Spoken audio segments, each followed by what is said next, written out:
Greetings, good afternoon. It's a great honor and pleasure to welcome the Chief Representative of the Palestinian Liberation Organization to Princeton, Dr. Maen Rashid Areikat.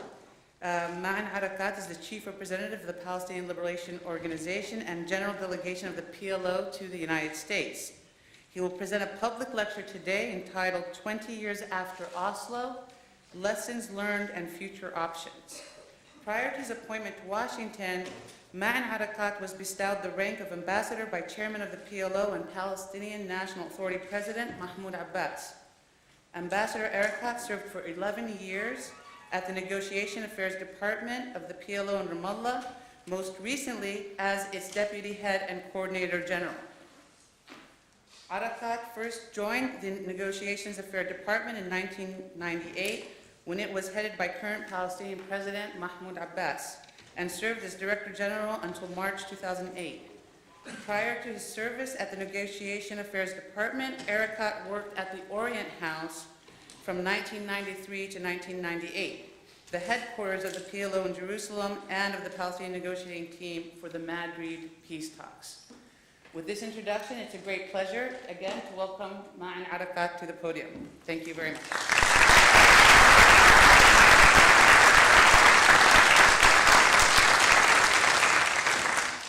Thank you.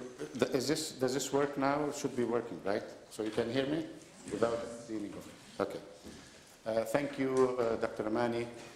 Good evening, ladies and gentlemen. It's a pleasure to be here at Princeton University at the Woodrow Wilson Center for Public and International Relations.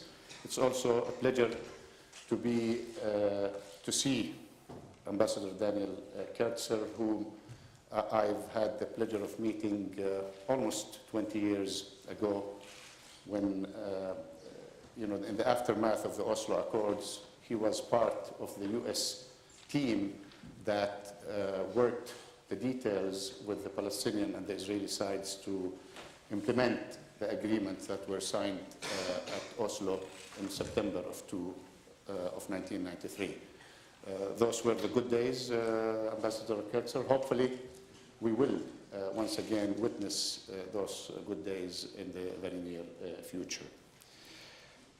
I am here, actually, I did not imagine that we will mark the 20th anniversary of Oslo. I thought that we will forget about Oslo when we signed it in 1993 with the conclusion of the agreement or the accords that were signed between the PLO and Israel. The historic signing of the agreement on September 13th, 1993 ushered a new era in the relationship between Israel and the Palestinians.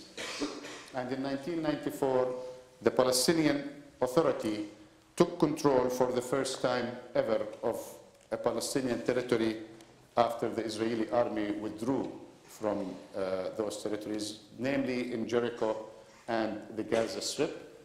And the agreement stipulated that in 5 years' time, the two sides should conclude the permanent status negotiations that will lead to a peaceful agreement.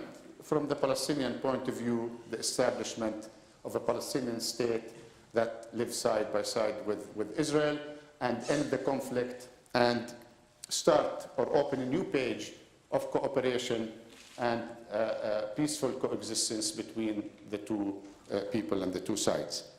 Unfortunately, and for so many reasons, I don't think the Oslo Accords themselves were a bad agreement. I don't think that the idea of reaching that agreement was bad or the agreement itself was bad. I think the failure to implement what was agreed upon was the problem. And I'm not here today because I want to talk a little bit about that, not to assign blame. I'm not in this business. I'm not here to say the Israelis are to be blamed 100%, and I'm not going here to say that the Palestinians are to be blamed 100%.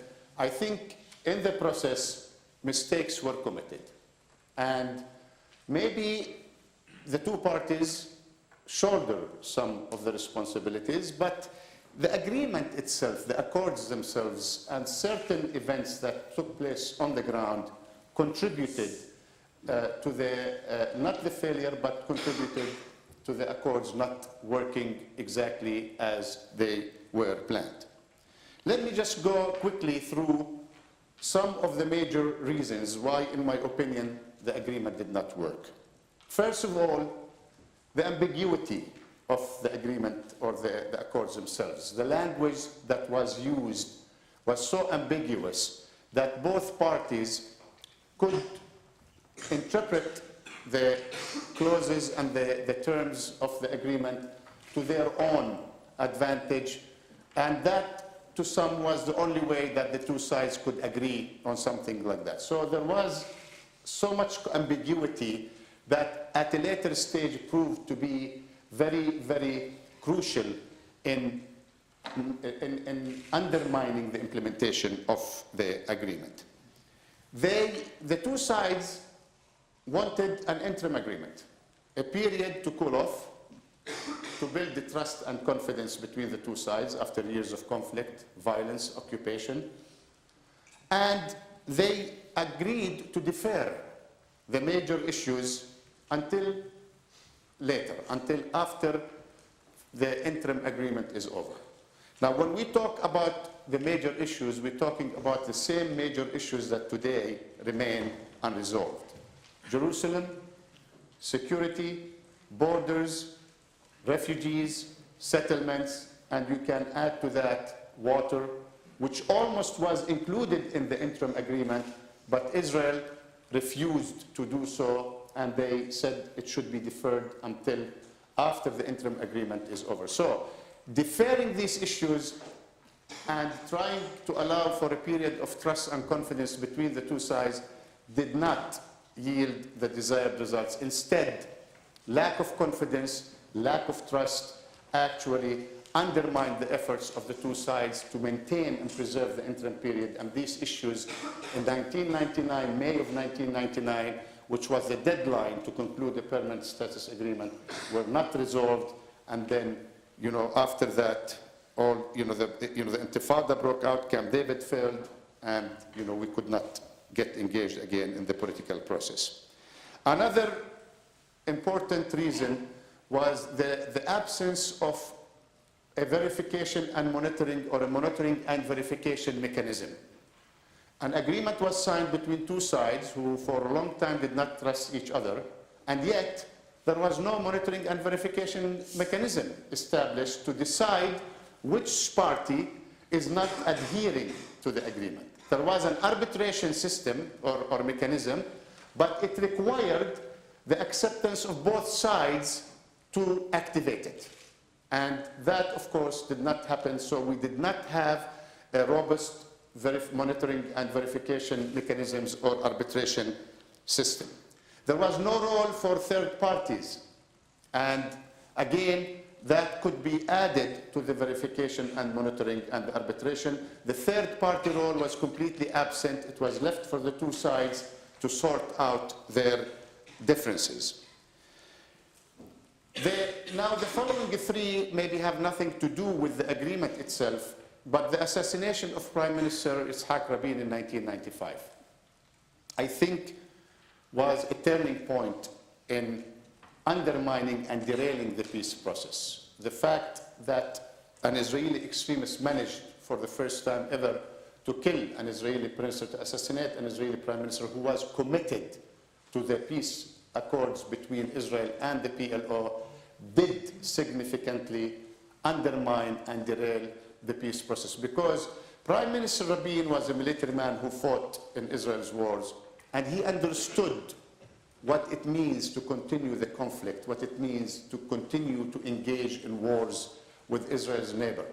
Whenever he committed Israel to something, he always kept his promise and he always kept his word, regardless of what was happening on the ground. His assassination, in my view, was an important turning point, rather the most important turning point in derailing the peace process and the political process between the two sides.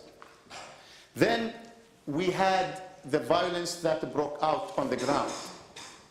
And again, I'm not here to argue who started what. From a Palestinian viewpoint, it was the attack, the massacre at the Ibrahim Mosque in Hebron in February of 1994, that an Israeli settler massacred scores of Palestinian worshippers while they were praying in the morning in Ramadan, the holy month of the holiest month for Palestinians and for Muslims.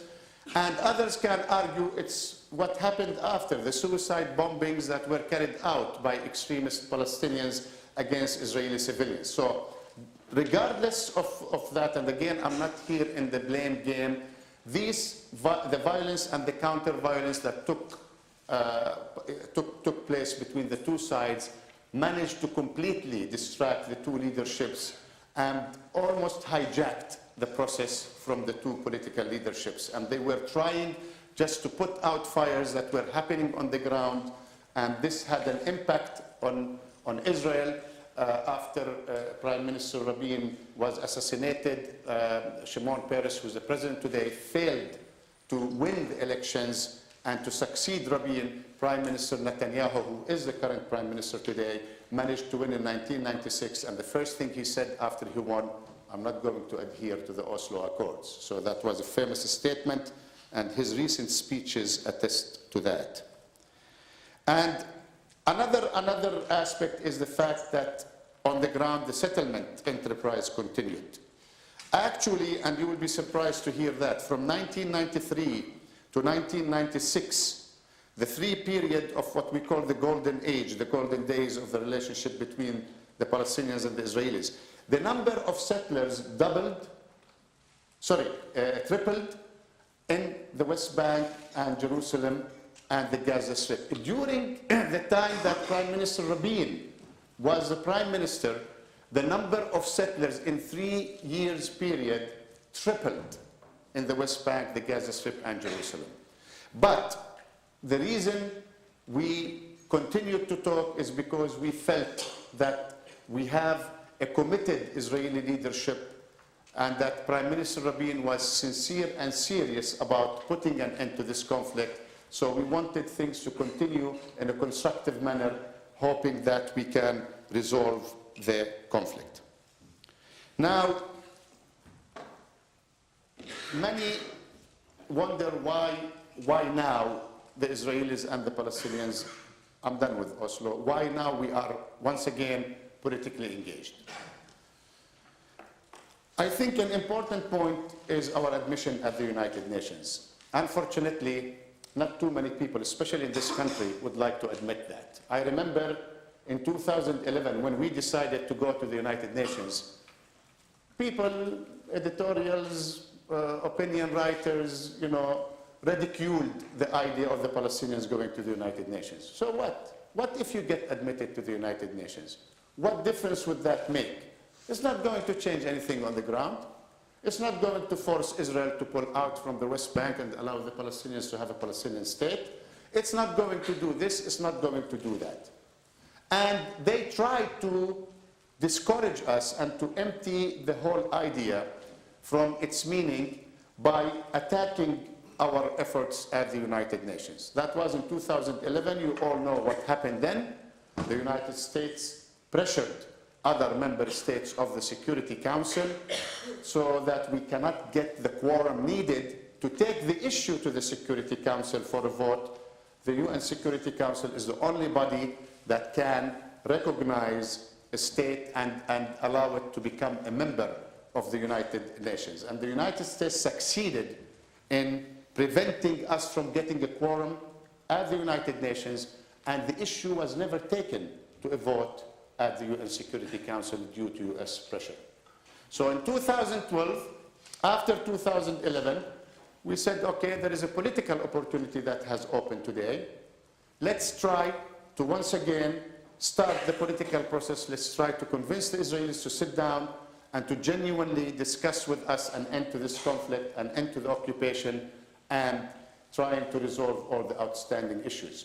From September 2011 until September 2012, we could not get the current Israeli government to sit at the table to discuss with us all the outstanding issues in the hope of ending a conflict. So we went again to the United Nations in November of 2012, and by a majority vote of almost 2/3 of the United Nations General Assembly, with 42 abstaining, the Palestinians were admitted as a non-member state of the United Nations. That was not our objective. Our objective was to be admitted as a full member state in September 2011, but in the face of US opposition, we could not get that to a vote. So the fact that we went to the United Nations today, the fact that we can, at any minute, apply, become members of all United Nations organizations, has changed the dynamics in the Middle East. So that step was not empty. That step was significant, because we can join. We cannot join automatically. We have to seek a vote in each organization that we want to join, but we have a majority in every organization that we want to join if we decide to join. And that did change the dynamics, the political dynamics, both here in the United States and in Israel.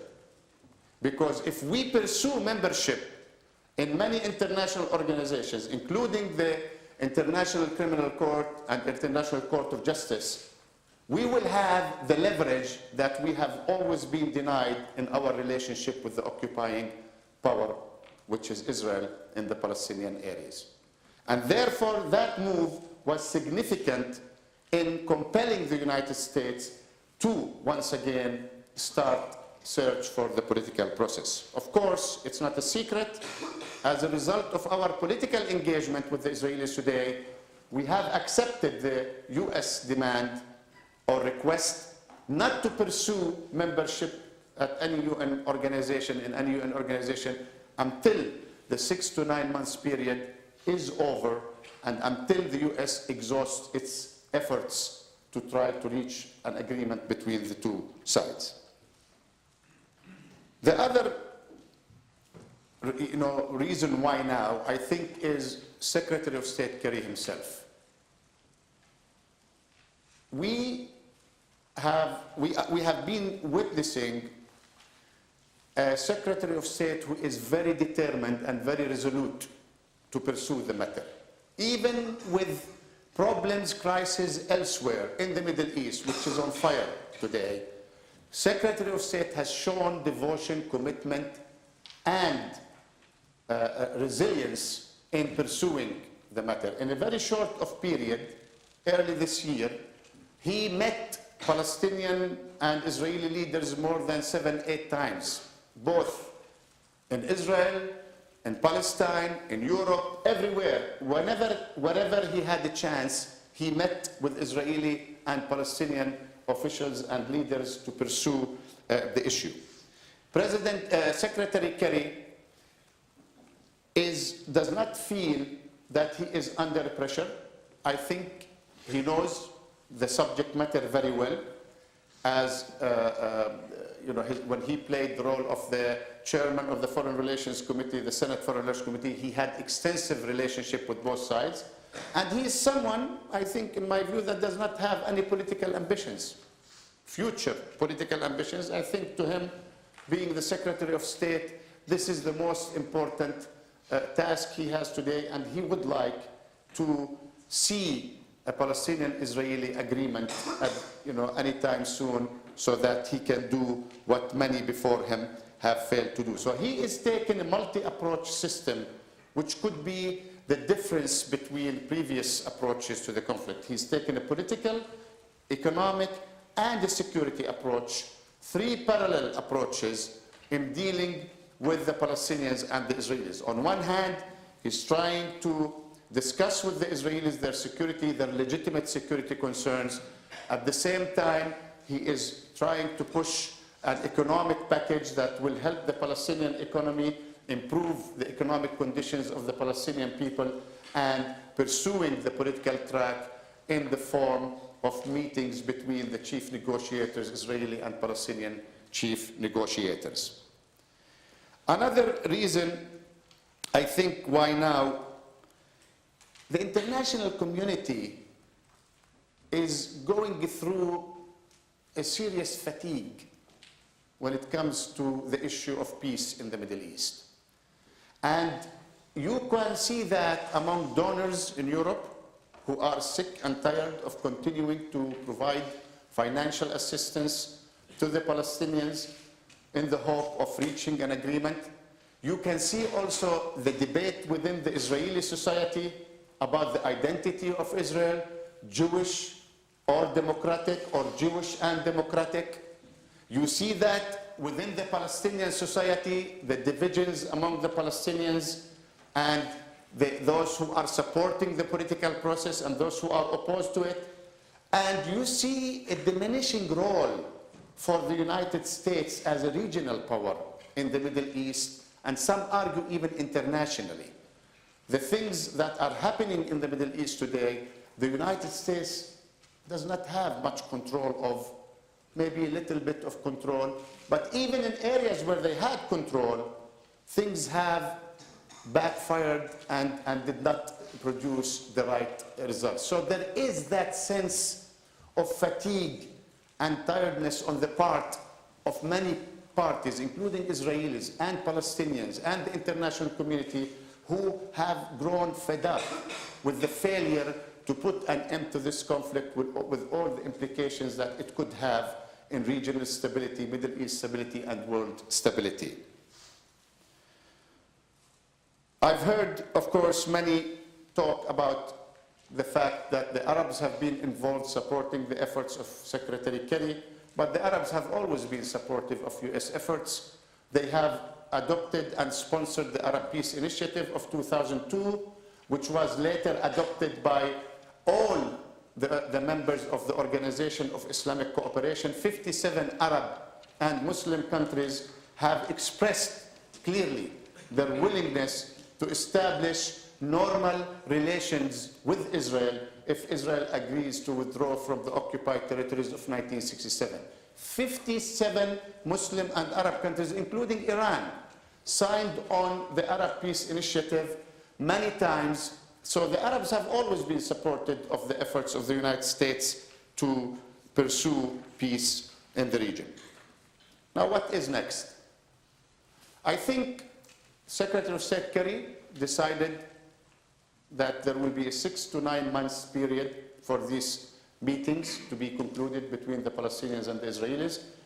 9 rounds have so far been held, 2 months of discussions and political meetings between the two sides. I think it's still too early to judge them, too early to predict what the outcome will be. But I see an encouraging sign in the fact that the two sides, despite events on the ground, have continued to talk to each other, despite Israeli announcements of settlement activities, which we continue to oppose and continue to consider illegal and illegitimate. This is our position when it comes to settlements: illegal and illegitimate. And this is a position that is based on the international community position, on international law, on the 4th Geneva Convention of 1949. We are not changing our position because we are talking to the Israelis and they are building more settlements. But the fact that we are continuing to talk when there has been incidents of violence against Palestinians by the Israeli army, against Israeli military and civilians by Palestinians, that we are sitting and talking, I think this is something different of what we have seen in the past. They are not allowing for these events to derail them. It's a commitment we made to the United States that no matter what happens, we will stay in the negotiating room. We made another commitment not to speak about the details of the negotiations or the meetings that take place, and that the United States, Secretary Kerry, is the only authorized party to speak on behalf of the two sides to report progress about these meetings. So the fact that they are still ongoing is encouraging, but time is running out. 2 months have already passed. We are looking at possibly 7 more months, but a lot needs to be done, And one thing the parties agreed after last week meetings or 10 days ago at the UN, they agreed to accelerate the meetings in the region in order to make some progress and report back to the American side to determine what the next steps will be. An important agreement we seem to both have, Israelis and Palestinians, is that there will be no more interim agreements, and that the Palestinians will never accept a state with provisional border.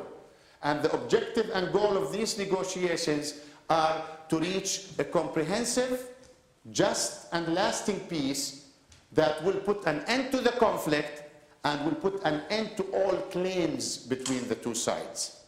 And this is, to us, is a strategic option. It's not a tactical option. When we call for the creation of a Palestinian state in the West Bank, the Gaza Strip with East Jerusalem as its capital, we are accepting a Palestinian state on 22% of what used to be historic Palestine. So that was the historic compromise that we made. When the Israelis asked us to make painful concessions, we did make a painful concession in 1988 when we accepted a Palestinian state that will live side by side with Israel in peace and security. That was our painful compromise and our painful concession. We cannot accept a compromise on the compromise, because that will undermine the possibility of the creation of a Palestinian state that will be independent, contiguous, viable, and sovereign. And it will not be able to meet the demands and the concerns of its own citizens.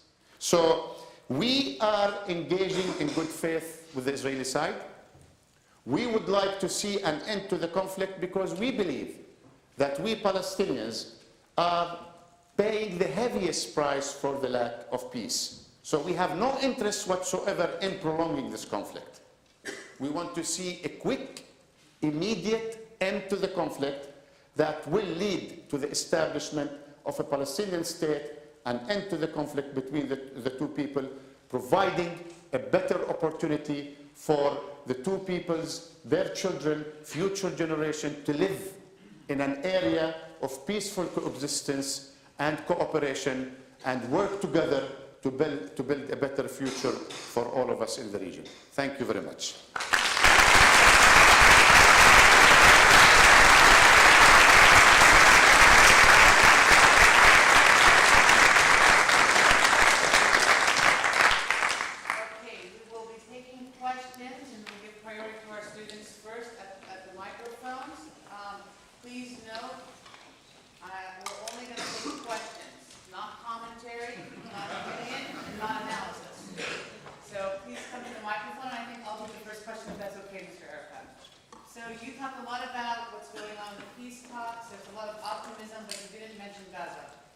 Gaza?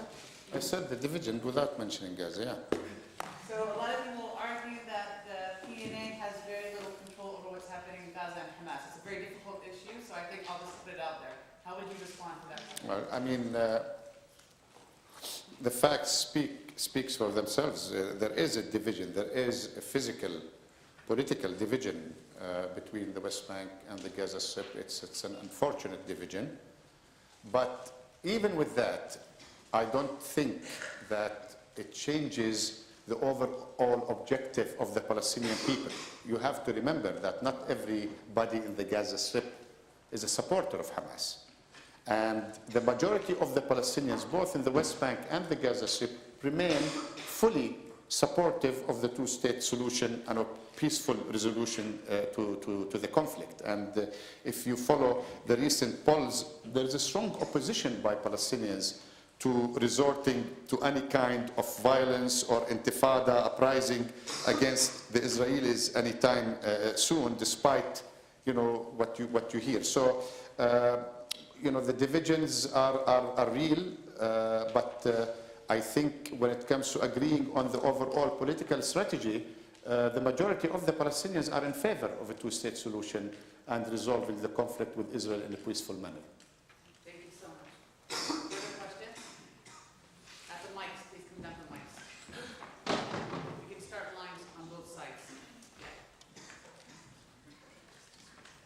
Very much for coming out today. when you talked about what caused this latest round of peace talks, you mentioned most specifically the Palestinians going to the UN and membership as an observer state in the UN. What influence would you say outside forces, in particular the Arab Spring, had upon the Palestinians and the Israelis? Did that cause any change in attitude? What effect did the Arab Spring have on both sides? I think it did have a very significant impact. At least we Palestinians feel that there is an urgency to move faster and quicker to resolve the conflict. If you recall, when the Arab Spring, I don't know if people still call it the Arab Spring, but when it happened, Prime Minister Netanyahu argued that, how do you want me to move forward with the Palestinians? I mean, are you crazy? I mean, look at what is happening in the region. It's a region is burning. How can I know who will be here tomorrow or who will be there after tomorrow? And we argued from the beginning, that's a major mistake, because you cannot wait until the dust settles down. This is a transformation that will take, in my opinion, 10, 15 years, maybe longer. It's not going to be a quick and short. And what you're seeing today, the changes that you are seeing today in the region, may last for a year, 2, 3 before changes happen again. So it is a major mistake to sit on the sidelines and wait until all these changes are concluded and then decide to enter. It's like watching a game and wait until the last 2 minutes of the game. Say, oh, it's time now to enter and play and just be a spectator. Israel cannot watch what is happening in the region and expect things to end up in its favor.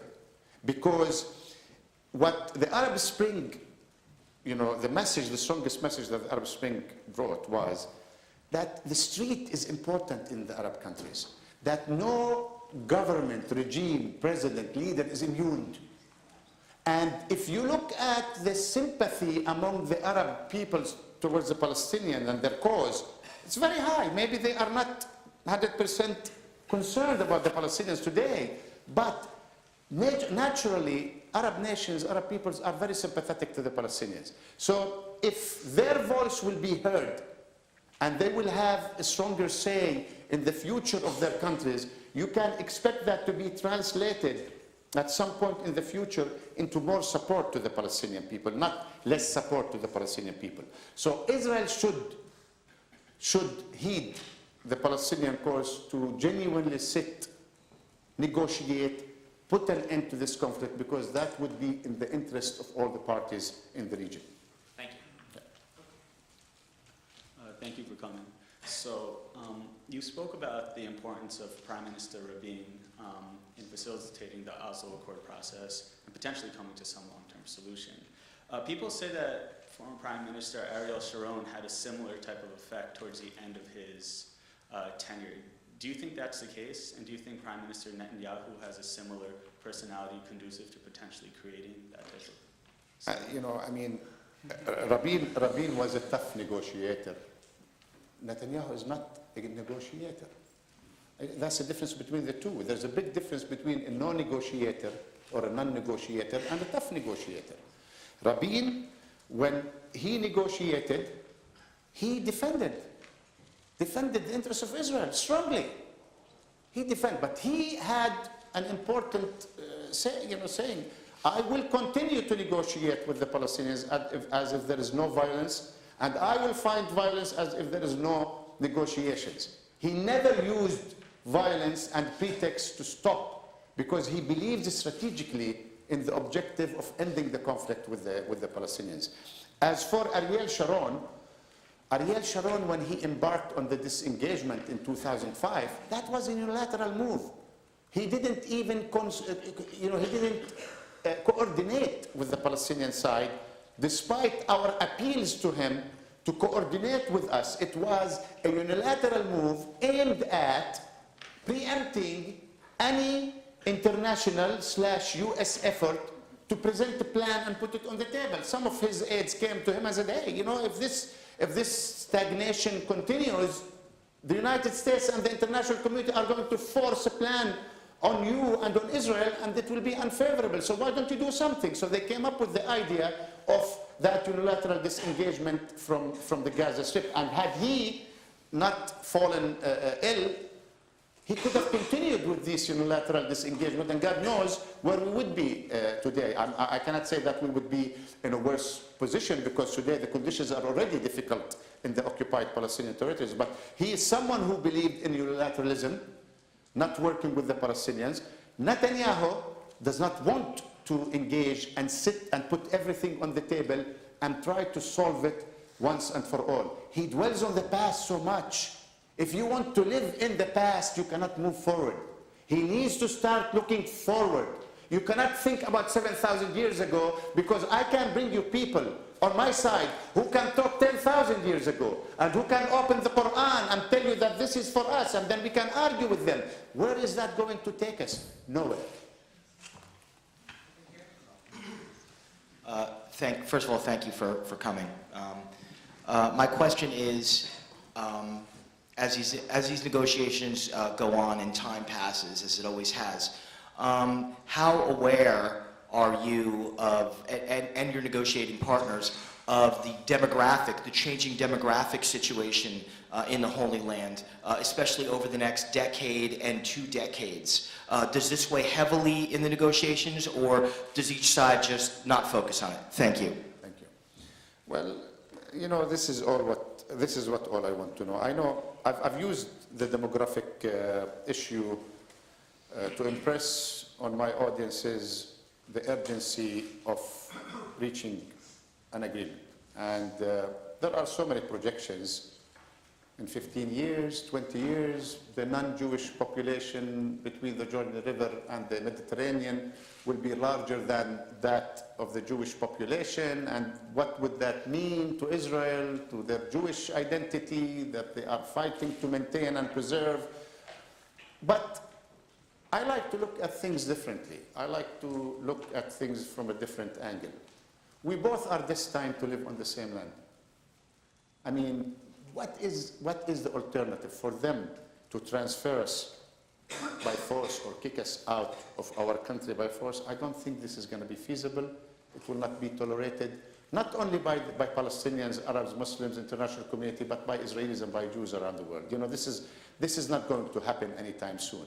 For us, we also made that historic compromise in 1988. We said we want 22% of what used to be historic Palestine to be our future, you know, the area of our future state. And we want to live side by side with Israel in peace and security. We signed the Oslo Accords that we recognize Israel. 1996, we convened the Palestinian National Council. Ambassador Kerry you weren't in Egypt yet, 97 you went to Egypt. And he knows that the Palestinian National Council deleted all clauses that called for the destruction of the state of Israel. 1998, President Clinton visited the Gaza Strip, and he was in attendance at yet another Palestinian National Council meeting in which Prime Minister Netanyahu insisted that the PLO and the Palestinians hold, and we reiterated our recognition of the state of Israel. Isn't it time for Israel to recognize the right of the Palestinian people to have their own state and say that word clearly instead of maneuvering? In his speech yesterday, he didn't mention the two-state solution. He referred to the West Bank as Judea and Samaria. What do you expect? I mean, you know, everybody's calling it the West Bank, and even Israelis called it the West Bank. Now it's Judea and Samaria again. So instead of moving to the future, we're retreating, you know, to the past. I think that the best solution is an accommodation where the two peoples will live on that land. We are destined to stay on that land. Demography, not demography, we should not use that, because I think the best way is to try to tackle all the issues and reach a historic compromise agreement that will end the conflict between us once and for all. Hi, so first of all, Shalom, welcome, Baruch haba. I'm speaking now as an Israeli. Hello, Shalom, what was the last one?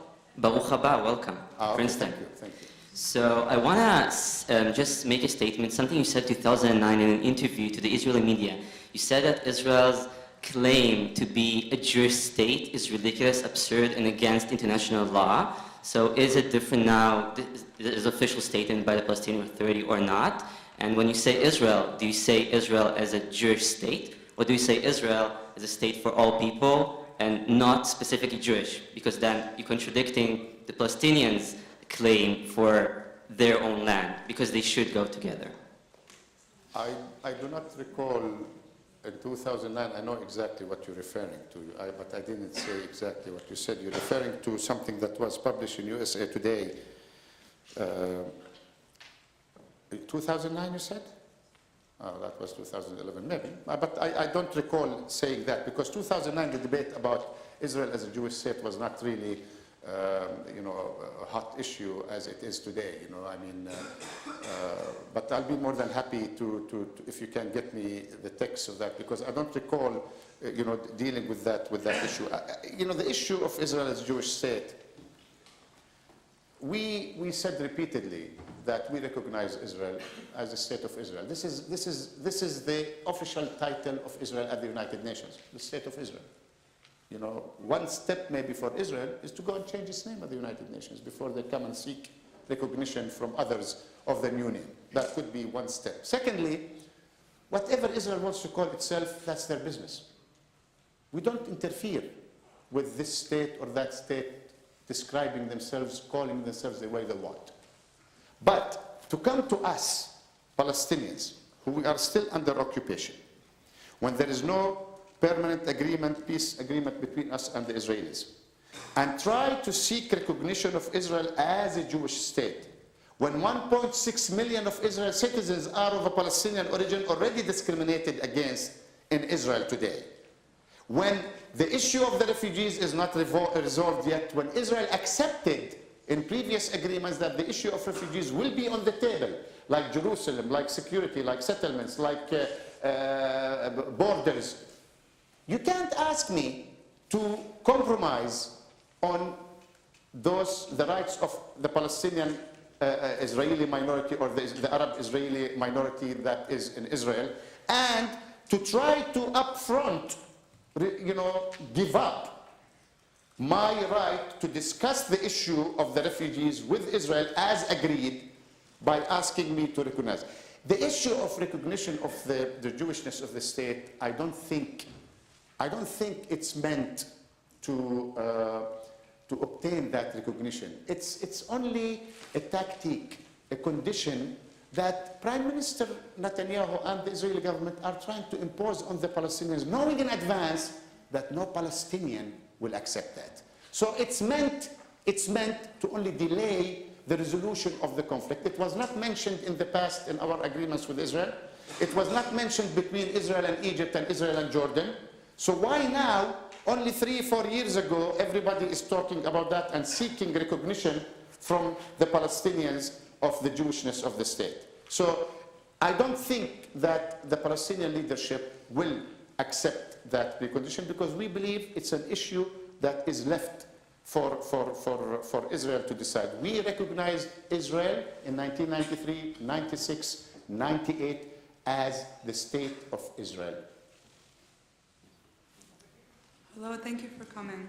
When you say an end to the conflict, what does this mean? Will this end to the conflict acknowledge the checkpoints, apartheid wall, allocation of resources, house demolition, refugee, and let's not forget the famous occupation, just to name a few? Well, that's a list that we always name. Okay, end to the conflict, what we mean with end to the conflict, reaching a just, comprehensive, lasting peace based on the establishment, the creation of a Palestinian state on the 1967 borders, creation of a state that lives side by side with Israel in peace and security. With these checkpoints and with the apartheid wall? How are we going to leave checkpoints unless you are proposing that the Israeli army stays in a future Palestinian state? I mean, of course not. I mean, whatever will be our future state will be under our total control. Why would there be checkpoints in a future Palestinian state? So the wall, of course, I mean, once there is peace between the two sides, there has to be a solution to that. When we identify the borders between Israel and Palestine, Whatever is in Palestine is under total Palestinian control. Whatever is in Israel is under Israeli total control. So there won't be all these forms of occupation and control that exist today. But Ambassador, you mentioned during the peace process, the number of settlers tripled Right. during this peace process. So you Right. keep on mentioning peace. So what does this peace entail? Are you talking about the peace process, or are you talking about justice and social justice with peace? Well, you know, I mean, maybe I can give you another figure. Today, the settlers are 600,000. 600,000 settlers. From 150,000 in 1995, 1996 to 600,000. You know, we do include those who live in Jerusalem and the areas around Jerusalem. So we have 600,000 settlers. We have repeatedly said that the settlement expansion and the building of illegal settlements is a major obstacle, impediment to peace. But at the end of the day, when we reach an agreement with them, we will define our borders. So whatever we agree with them, whatever is from this line to this line, the Palestine, this is all under our control. Whatever from here to there, that's under their control. So I don't care how many settlements and settlers they have now. I told you what is my position on the settlements, that they are illegal, illegitimate, violate international law, violate the 4th Geneva Convention. I do not care. This is my position. This is my argument with them when I sit and talk to them. So when we reach an agreement at the end, satisfactory to both sides, whatever will be under my control will be under my control. Whatever under their control will be under their control. They can do whatever they want with the people, their citizens, in their own boundaries, and the same applies to us in our own boundaries. Given some of the things that the last questioner mentioned, the increasing number of settlements and settlers, the strength of the religious nationalist movement in Israel, why do you think it's still feasible to implement a two-state solution? How would that physically be realized given what's going on the ground right now? Well, the reason I think the alternative to two states, the two alternatives to a two-state solution are both bleak for Israelis and Palestinians, not only for Israelis, you know. One is to continue the status quo. And unfortunately, many in Israel, including maybe the current Israeli leadership and government, believe that the status quo can be preserved, and as long as Israel is secured and safe, the strongest military in the Middle East, thanks to the United States, and as long as their economy is prospering, as long as they are not impacted by what's going on around them, so who cares about the Palestinians? That's a very, very, very dangerous thinking on the part of the Israelis. I like what Ami Ayalon said a few days ago. He said, why are you going to Iran? Your immediate threat is here, those who are living on the same land that you are living on. And he's right. We are sharing that land with them. If he wants to really achieve security and stability, he needs to make peace with us. Before he goes to Iran and to Pakistan and to Iraq and God knows what after, he needs to end the conflict with us. So this status quo is not sustainable. Because today you have three different regimes in the West Bank. Settlers, occupation, and Palestinian control. Of course, we like to say control, but actually we don't have control. I mean, yesterday they just went into El Bire, a major city in the West Bank, looking for the perpetrator who still the circumstances are not clear yet, who hurt a 9-year-old girl in a settlement in the West Bank. We don't have control. And then you have the settlers and the army protecting them. Then you have 60% of the West Bank under total Israeli control. That is not accessible to the Palestinians. So that would lead to more discrimination in the future. It will not be sustainable. And it will fuel anger and resentment. It will delay the explosion, but the explosion will come eventually. And then the other option is the binational state. Now, in the 70s, I was a proponent of one democratic Palestine. from the river to the Mediterranean, where Jews, Christians, and Muslims can live in peace and harmony. I was a strong proponent of that in the 70s. Then we have transformed ourselves. So the binational states will do what? Will it give me equal rights? My brethren in Israel today, the Palestinians, are being discriminated against. They are fighting to have equality.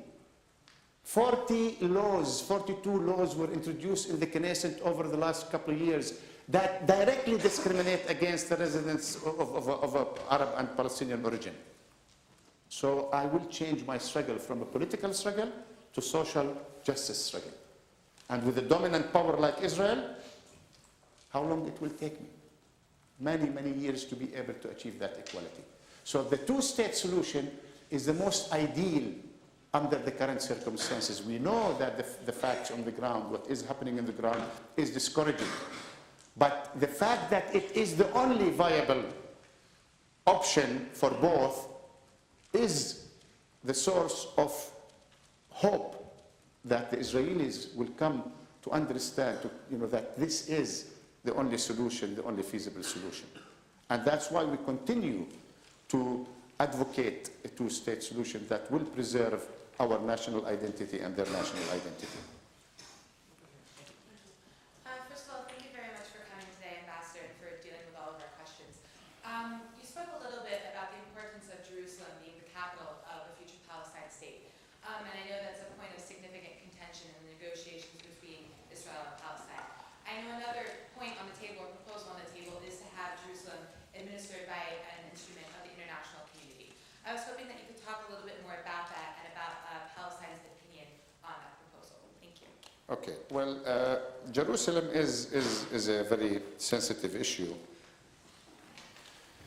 But we have been very creative about the solution for Jerusalem. We have said repeatedly and clearly that Jerusalem should be the capital of two states. East Jerusalem, a capital of Palestine. West Jerusalem is the capital of Israel. Keep in mind that until today, not even one single country in the world recognizes Jerusalem, including West Jerusalem, as a capital of Israel. Until today, not the United States. So Israel's capital is not recognized by the international community today, including the United States.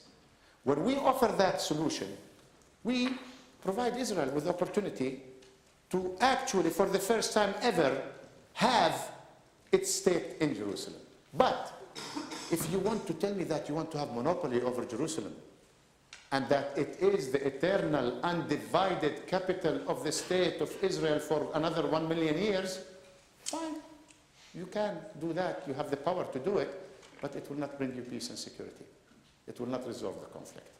So if we can create a capital for the two states in Jerusalem and reach an arrangement with them on the old city so that we can guarantee freedom of religion and access to the holy sites, which does not exist today, by the way.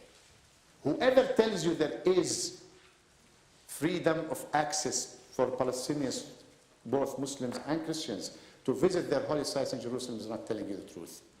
Today, Jerusalem is divided. It's not united. So the only way to do that, if we both accept to share the old city and to have the city as a capital for two states. Thank you very much for coming. Both on Fatah Facebook page and also in speeches made by Fatah officials, other than yourself, there have been statements glorifying individuals convicted of terrorism or plotting for terrorism. Do you think that presents a barrier to peace, or is it a way of delegitimizing Hamas? Say that again. Do you think that statements made by Officials to glorifying individuals convicted, at least by Israel, of terrorism or plotting terrorism is a barrier to peace? Well, I mean, this has to do with each side's narrative of the conflict.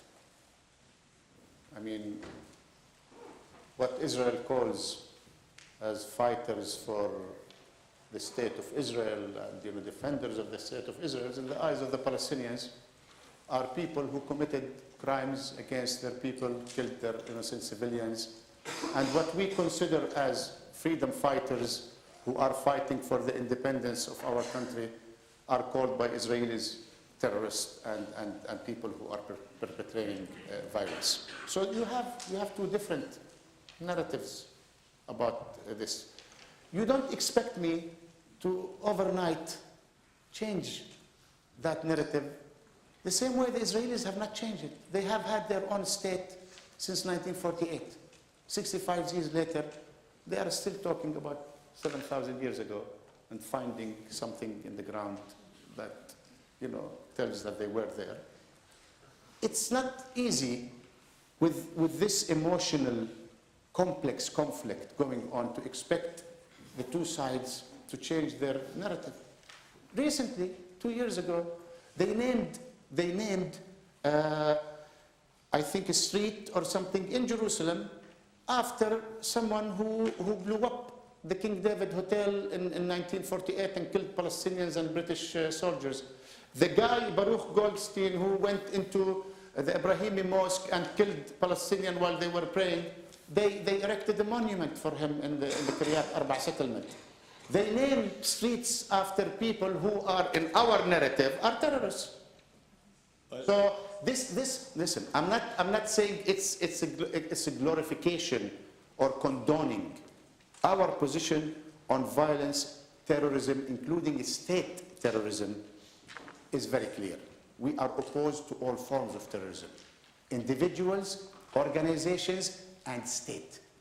So we don't condone terrorism, we don't condone violence, we don't condone targeting civilians, Palestinians or Israelis. But you do not expect that narrative to be changed overnight. It will change if we can conclude an agreement and reach peace between the two sides. That's when we expect things to start transforming to a period of conflict and confrontation to a period of peaceful coexistence and cooperation. Hi, thank you for being here. We've talked a bit about some of the problems or challenges within reaching an agreement. Can you talk a bit about the security concessions that you think would be possible for the PNA to make, or security guarantees for Israel? How would the PNA be able to guarantee upholding those, and what within the security arrangement would the PNA need in exchange from Israel? Okay, well, we are the only people, the only nation on the face of earth who are required to guarantee the security of an occupying power. Seriously. Seriously, it never happened, it didn't happen. Give me another example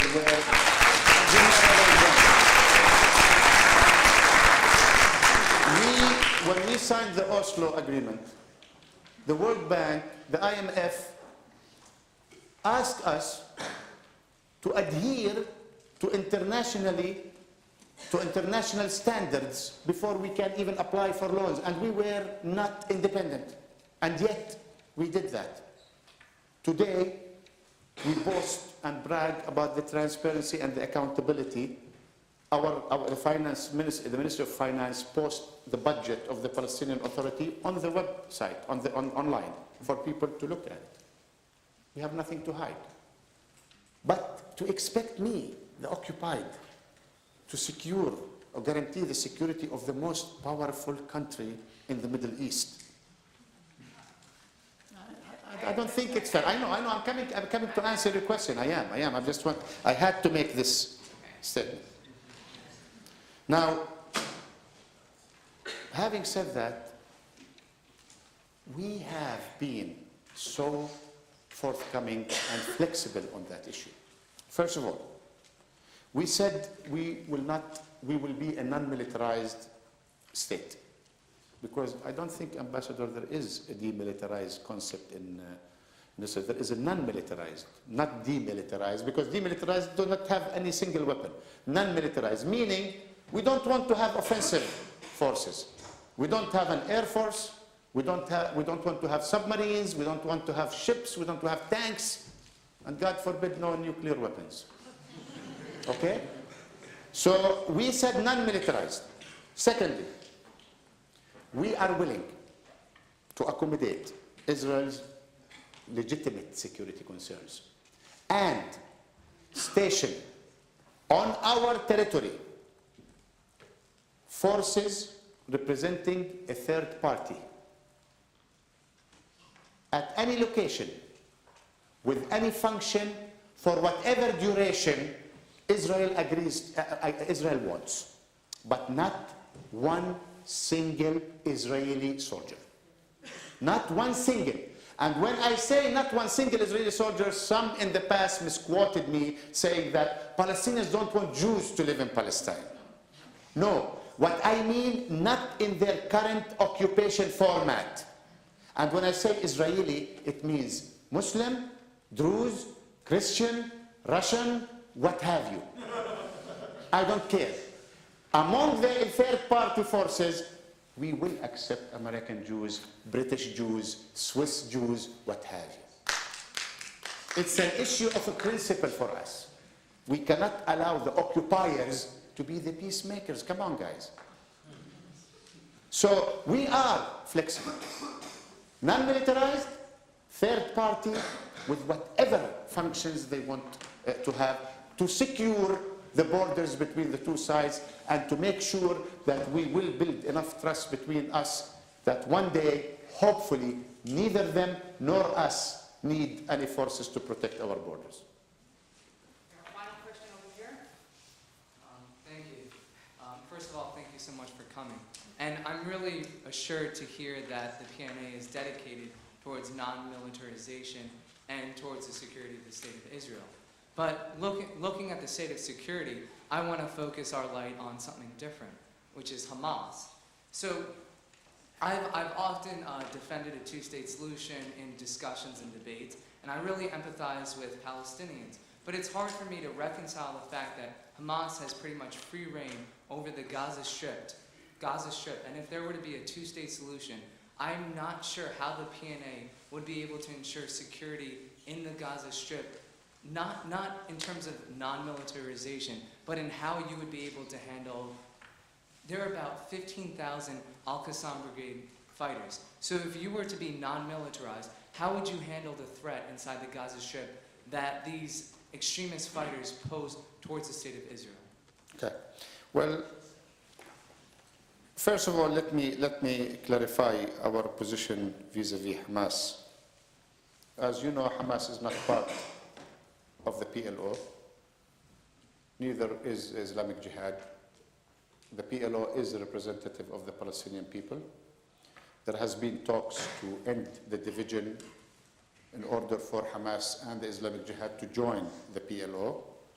And as we stated before, again, I state here that we are not planning to change our political platform and agenda in order to adopt Hamas and the Islamic Jihad. If they want to join, they have to accept the already existing political platform of the PLO, which calls for a peaceful resolution to the conflict, ending the conflict with Israel in a peaceful way, two-state solution, and abandoning violence and the military struggle.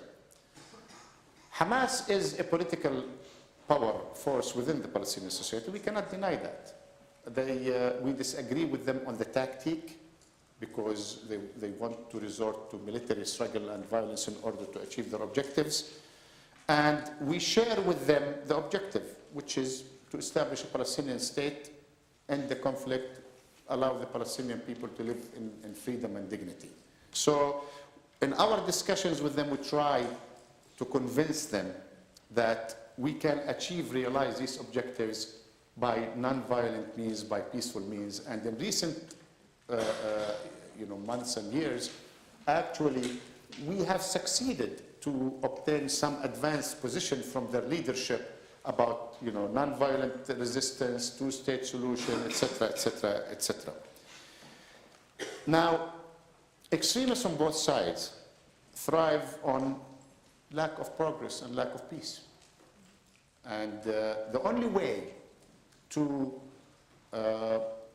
weaken extremists is by making progress in the peace process between the two sides.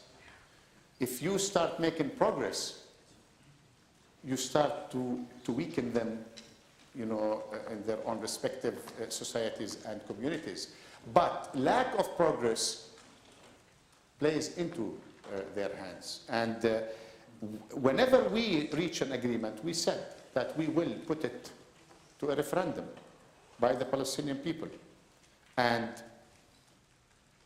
as far as I'm concerned, I believe that more than 2/3 of the Palestinian people will vote for a just, comprehensive, and lasting peace that will end the conflict with Israel, provide for a Palestinian state. So we continue to engage them politically, to tell them that they need to adapt and change their approach. And at the same time, we are also working with the United States and the international community and the Israelis to find a political solution that will eventually, not weaken their hold and put them, make them make the choice if they want to either join the process to end the conflict or continue to oppose it for a long time to come. Go ahead. Final question. Hi, thank you so much for coming. My question has to do with the nature of the negotiations. Specifically, how are Palestinian negotiators reacting to statements from the Israeli camp? For example, statements from Prime Minister Netanyahu yesterday in Tel Aviv saying that Palestinians should relinquish the right of return for refugees, for example, that basically applauding the continued expansion of settlements in the West Bank. Well, I mean, I think it was unfortunately a speech that, as usual, all his speeches are directed to the Israeli people and the Israeli political factions. One thing about Netanyahu, he never negotiated with us seriously. He always negotiates with his coalition partners and with other factions, but never with the Palestinian people. And I think yesterday his statement was aimed mostly to his domestic audience. He can ask us to do things, but it doesn't mean that we will listen or we will heed his call. The issue, the Palestinian refugees, including UN General Assembly Resolution 194, the right of return, have been agreed by previous Israeli government, by previous agreements between the PLO and Israel, to be a permanent status issue. And Prime Minister Netanyahu cannot just, because he wants to change the agreements that we signed with them and say, well, exclude that and recognize Israel as a Jewish state and give me all the security needs and concerns, and then, I can think if I want to end the conflict with you and end the occupation. Again, I want to conclude by saying that I had the chance of talking to someone that I've known who was with Minister Tzipi Livni when she came to Washington in July before they launched the negotiations. This is an old friend, and I looked at him. I said, what are you exactly thinking about, you Israelis? I mean, I like to know. I mean, like 10 years, 15 years, 20 years down the road. What are you thinking could happen here in the region? He said, what do you mean? I said, do you really expect in 10, 15 years, 20 years to suddenly wake up and not find Lebanon to the north, Syria to the northeast, Jordan to the east, Palestinians to the east, Egypt to the south? Are you expecting them to just vanish? He said, no. I said, well, why are you hesitating? Instead of continuing to look westward and to aspire to be part of Europe and the West, Israel is in the Middle East. Its neighbors are going to be there in 15, 20 years, 50 years. They're not going to go away. So the sooner Israel decides to get integrated and to live with its neighbors in peace and security, the better off it will be and the Israeli people will be.